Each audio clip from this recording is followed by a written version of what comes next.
Welcome back to the channel. This is Simon Cromer, and if you're looking to learn all about the Lake Country purple foamed wool pad, then this is going to be the perfect video for you. You're going to want to stay all the way till the end because we're going to be covering tips, tricks, how to use the pad, how to use it effectively, and how to get the best results. We're going to be diving into all of that today. You're going to want to stay tuned. Let's go ahead and get started. Today we're working on this 40-foot saber. Now we charged the client $2,000. and I'll explain exactly what we did. So what we did to the boat is we did a one-step polish on the top side.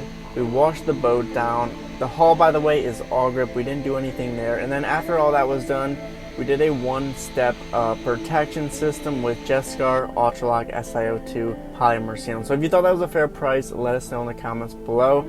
But let's go ahead and continue with. So the first thing we really want to talk about is number one, we're using the Lake Country purple foamed wool pad. If you guys want to check it out for yourselves, go to 1%detail.com to learn more information and to pick up the price and to pick up the product for yourselves. When it comes to choosing the right pad for the project, in this specific situation, we had a super light oxidation in the gel coat. We had just a slight haziness starting to come back into the gel coat, and we just needed a one-step, something to get rid of that so we could get a protection system on the boat. And now one thing you want to keep in mind is that this pad is a versatile pad. It's considered a hybrid pad. So what that means is you're getting some of the finishing properties that you're going to get on a foam pad, while you're also getting some of the cut features that you're getting on a wool pad. So it's a hybrid pad. It can do a little bit of cut while also getting you a very good finish. Like I said, very close to a foam pad. So this pad is amazing. If you are a boat detailer watching this video, you're going to want to pick up this pad if you haven't tried it for yourself, because you're going to find that you're going to be using this pad quite a bit, and it's actually one of the most common pads you're going to use in a boat detail because it has so many different versatile options that you can use with it. So you're going to want to try this out if you're a boat owner. Also, try this pad out, guys, and let me know what you guys think. But this pad has really been a game changer for us and for our business, and we want to share all the information about the pad with you guys today. Now let's go and cover when you would not want to use this pad. So pretty much, if you've got heavy oxidation, don't want to use the pad. It's not going to work. If you got moderate oxidation, again, not going to work. You need to consider wet sanding. You need to consider buffing. If you got a really new boat, it would never hurt to run this pad. If you're working on paint, again, it wouldn't hurt to run this pad, but maybe you should consider a foam pad depending on the situation. Now let's go ahead and talk about why you wouldn't use a foam pad on the boat that we're doing today. So a foam pad and oxidation, no matter what level, whether it's very light oxidation, whether you're trying to get some imperfections out, when it comes to like haziness, a foam pad is never going to be the go-to because it's just not going to do the job properly, and it's not going to get you set up for your protection system. It's going to compromise the protection system. So you want to keep the foam pad strictly for finishing on your boat, swirl removal, scratch removal. That's going to be best for the foam pad. And the wool pad, on the other hand, it was just going to be overkill for this job because if we would have ran a wool pad, we would have had to follow that up with another step. So a wool pad is always a two-step process, and we wanted to cut that out of the equation as well. So that's why we chose this pad to work perfectly. Now, other than that though, now let's go ahead and cover the speeds that you want to run and the machines you want to run this pad on. So the best machines for this pad in specific is going to be the Rupes Mili or the Flex 3401 VRG, which is what we're using today. These are going to be the most powerful machines and going to get you the best cut, the best finish out of this pad while running your polish. So we really don't want to use a rotary, at least not today, not for this video. If you're trying to get better shine, you're trying to get more gloss out of a colored boat, that could be a solution, but again, just not really relevant to this video. And then also, if you run this on a DA polisher, it's just not going to have the power, it's not going to have the rotations that you need to do any cutting. So you don't want to use the DA polisher, just not strong enough, doesn't have those rotations that you need to really break down the polish and shine up the surface. So that's what makes the FA polisher, the forced action polisher, the best scenario in this situation. So again, it doesn't matter if you have a Flex, that is what we're using in this video, but if you have a Rupes Mili, it's going to work very similar, and they're very similar machines. So after we pick out the machine, we kind of want to know what speeds to run it at. Now, we're always going to want to start slow. So when you're working your polish, you're trying to cut out that light oxidation. We want to start slow. So we're going to run it at 4 I think the Rupes Mili is a slightly faster machine, so you're going to want to cut that back a little bit. And I also believe on a Rupes Mili that's a Roman numeral system, whereas the Flex is a numbered system. So anyways, you're going to want to translate that to where it works. But again, run slower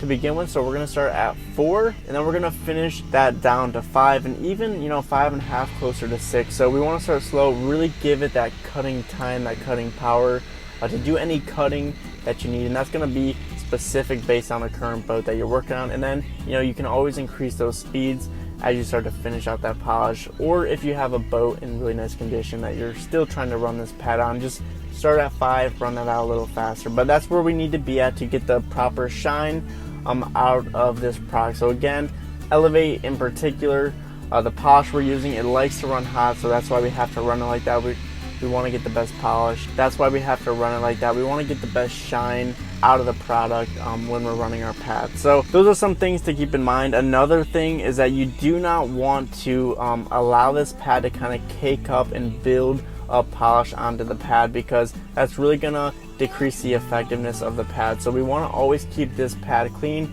This pad in particular is pretty much the most important pad to keep clean, otherwise it's not going to really cut, it's not going to finish the way you wanted. So that's super important. Just get a little rake system, get a spur, keep that pad clean over time. Also, this pad is going to kind of thin out relatively faster than a foam pad, than a wool pad. So you will run through more of these pads. I'm not saying that you're going to use a lot of pads on a boat. For example, you probably can get away with 1 pad, maybe even 2 pads on an entire boat. So it's definitely worth the value, but it does wear out a little faster, whereas sometimes we can get a little bit of longer use out of a foam pad, out of a wool pad. So just something to keep in mind, nothing that would stray you away from buying this pad, but just something to keep in mind. So we've covered when to use this pad. Let's go ahead and do a summary, because we are going to be bringing this video to the end. We're going to do a summary, and that is number 1, you got to determine the condition, light oxidation, haziness. This pad is going to be perfect for that, where you don't have to go to a wool pad, but also it's just not quite good enough to cover a foam pad, because again, if you use the wool pad, it's a 2-step process. You're adding an extra step into the process. So this pad comes in excellent, very versatile for this situation. Number 2, pick out the correct machine. You want to have a Flex, you want to have a Rupes Mili, going to be the best option for getting the maximum results out of the pad. Then we're going to want to run a slow speed. We're going to want to finish that out a little faster to get our polish to give us the shine we're looking for.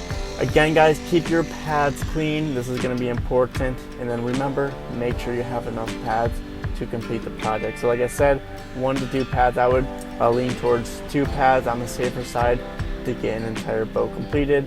And that's an average size boat. So a 20 to maybe a 35-foot boat is going to be what I'm talking about. If you got a bigger boat than that, pick up a 3rd pad just to be sure.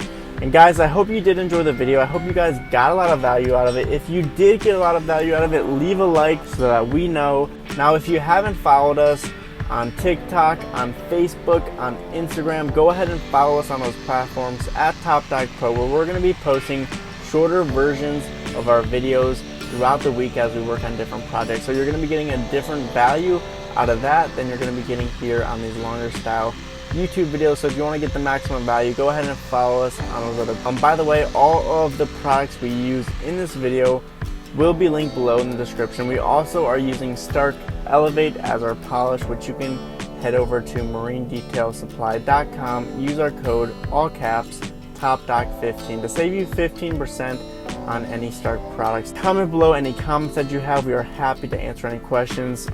Be sure to subscribe to the channel and be sure to hit that bell notification so that every single time we release a video, you will be notified, and I will see you on the next one.